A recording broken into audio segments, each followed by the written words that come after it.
আব্বা, নির্বাচনের তো ঘোষণা দিয়ে দিছে। শুনলাম আপনাকে জামাতের নাকি কেডা কেডা দেশের প্রধানমন্ত্রী হইবে। আর বাবা বলিস না, 5ই আগস্টের পর ভাবছিলাম আমরাই দেশের প্রধানমন্ত্রী হব, কিন্তু তাহার হলো না। আপনারা তো ওই যে মিডিয়ার রাজনীতি করেন, জনগণের রাজনীতি তো আপনারা করেন না। ওই মিডিয়া তো আপনাকে দেশের প্রধানমন্ত্রী বানাইলেছিল বেড়ায়। আমরা না ঘুমায় ঘুমায় স্বপ্ন দেখছিলাম। যাই হোক আব্বা, টেনশন করেন না, আপনাদের জন্য একটা করে ফ্যামিলি কার্ড বরাদ্দ আছে। কি বলিস বাবা? আর যাই হোক, কার্ড তো একটা পাবো। মাঠে তো খেলা একা একা জমে না, বিপক্ষ দলের প্রয়োজন আছে। আপনাকে লাগে না হয় একটা কাউন্সিলরের পদ আর একটা মেয়রের পদ ছেড়ে দিব আনে। দিবি বাবা, তাতেই খুশি। খালি দেশটা ছাড়তে বলিস না, তাতেই হবে।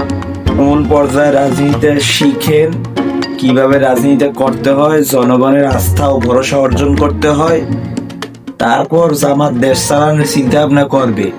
কারণ আপনাকে গোড়াই শক্ত না।